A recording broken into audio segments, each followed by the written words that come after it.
الورد ده طبيعي وانا اللي ماسكاه، لان في اليوم ده مش عادي بالنسبه لي. اليوم ده بقالي 15 سنه وانا بستناه. الحمد لله اجى بخير وعلى خير. السلام عليكم ورحمه الله وبركاته، حبيباتي في الله، يا رب تكونوا جميعا بخير وفي احسن حال، اللهم امين. ان شاء الله النهارده هنعمل جوله في بيتنا الجديد، في بيتنا الجديد وبيتنا التاني. الوقت قاعد عندنا بيتين، بيت جديد وبيتنا القديم اللي احنا قاعدين فيه. بس قبل ما نشوف الجوله بتاعتنا، فضلا منكم وليس امرا، ما تنسوش اللايك وتضغطوا على الزر الاحمر تحت الفيديو، تضغطوا اشتراك وتفعلي الكل عشان يوصلك منا كل جديد. طبعا انا شلت الكيس، انا معرفش مين اللي جاب الكيس ده هنا، انا كنت مرتبه ومظبطه كل حاجه بالليل، ما كانش فيه اي حاجه. انا جبت المفارش دي علشان اكمل المطبخ، ولكن للاسف ما كفتش عند رف. سبت فيه المفارش القديمه، وجبت كمان تحت الحوض، جبت التربو ده حطيت فيه البصل والبطاطس، حطيت هنا التوم، المناديل المعطره للتنظيف، وحطيت كمان الزيت والخل تحت، لان فعلا تحت الحوض كان فاضي، فاستغليته في الحاجات دي عشان كل حاجه تكون هنا في المطبخ. وحطيت هنا بقى العلب والحاجات اللي ما بتستعملش هنا تحت الطاسات والمصفى بتاع الرز. التلاجة كمان انا غسلتها كويس جدا ونضفتها من بره ومن جوه، لمعتها. حلو قوي السجاده اللي على الارض دي، عمليه وكويسه جدا، بتثبت على الارض، هي من تحت بلاستيك ومن فوق كده سجاده بتلزق على الارض فعلا، ما بتتحركش وما بتكونيش محتاجه حاجه تثبتيها بيها. ترابيزه السفره انا كنت حطاها كانوا هم حاطينها بالعرض، فكانت واخده كل الجدار ده لغايه البوتاجاز، كان مسافه صغيره جدا، انا عملتها كده بالطول. طبعا انا لما عملتها بالطول ادتني مساحه جدا كبيره.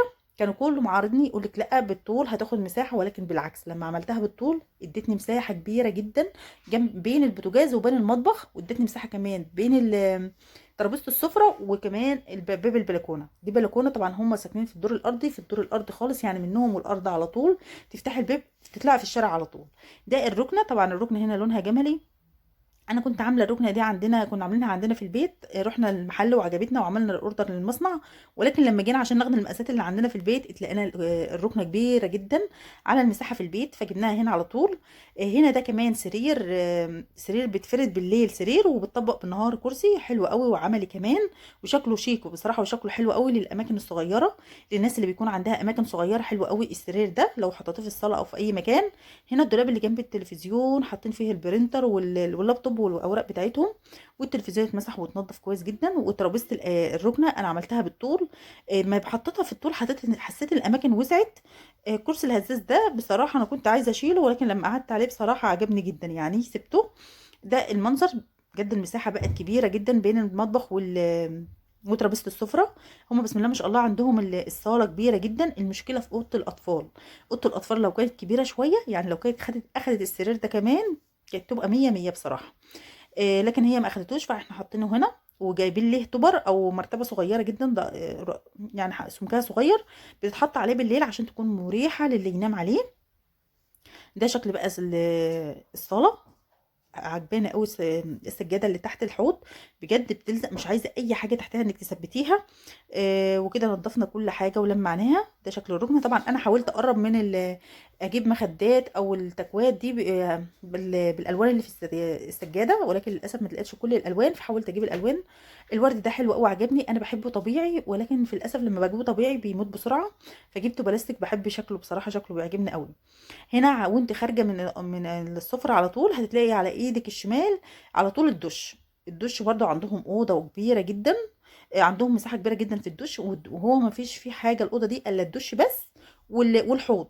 حطيت هنا سلات الغسيل، كانت سلات الغسيل الاول في اوضه الغساله، ولكن طلعتهم جبتهم هنا، والمساحه بس عشان بعد الدش بتشد الميه وخلاص. بس بسم الله ما شاء الله عندهم مساحه كبيره جدا في الدش. هنا بقى على طول في على ايد اليمين الاوضه بتاعت الغساله، كانت هنا بس الغساله. حطينا هنا دولاب للمنظفات والورق بتاع المناديل، وده خلاط لسه جديد ما اتفتحش.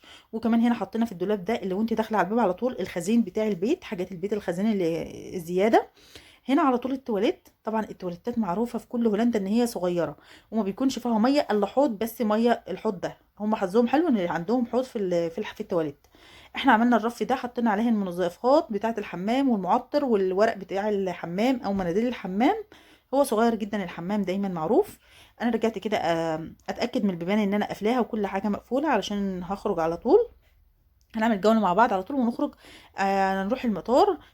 الرك في الطرقه دي كلها سجاد، مفروشه سجاد زي اللي بالظبط اللي في الصاله.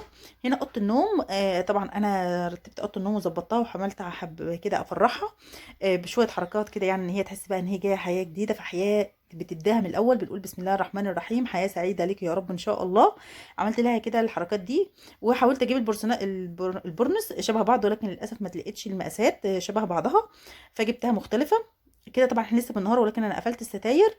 هندخل بقى على اوضه الاطفال دلوقتي. اوضه الاطفال صغيره جدا، يا دوب واخده سرير اسطبل بد او سرير الدورين، ده الطبر اللي انا بقول عليه، او المرتبه الصغيره. دي للسرير اللي بره، لما بتفرد بتتحط عليه وبتفرد عليه ملايه، بيكون مريح جدا في النوم. هنا بقى طرقه بس صغيره بين الدولاب علشان نعرف نفتح الدولاب، بين الدولاب والسرير بس صغيره جدا. وهنا كومودينو جنب السرير. بس دي كده جولتنا خلصت، يلا بينا على المطار ونتوكل على الله ونقول بسم الله الرحمن الرحيم. انا عجبني بصراحه واحنا ماشيين في الطريق، عجبني ان انا اصور لكم دي مزارع. قابلنا مزارع اغنام، مزارع مواشي، مزارع خيول. كل مزرعه كل بيت بالمزرعه بتاعته، شكلها حلو قوي، وطواحين الهوا شكلها تحفه، والسماء بصراحه عجبني المنظر، فقلت اصور لكم. ده الطريق السريع واحنا رايحين على المطار. فانا هسيبكم هنا واقول لكم هسيبكم في جوله ممتعه ان شاء الله. طبعا انا صورت لكم شويه صغيرين في المطار، كان نفسي اكمل معاكم ونصور للاخر، ولكن بصراحه في اليوم ده اتاخرنا جدا، لان كان في تفتيش يعني قعدنا فتره طويله على ما طلعوا من الطياره. لان كانوا بيفتشوا تفتيش جامد جدا جدا جدا جدا يعني. لحد في اليوم ده احنا نصنا اجى اروح البيت، والنص التاني لسه في المطار، كان لسه في المطار بيكملوا. آه، فبصراحة وقفت التصوير، بس انا مصوره معاكم في المطار. اسيبكم بقى في الجولة لحد المطار، واقول لكم اشوفكم على خير في فيديو جديد، والسلام عليكم ورحمة الله وبركاته.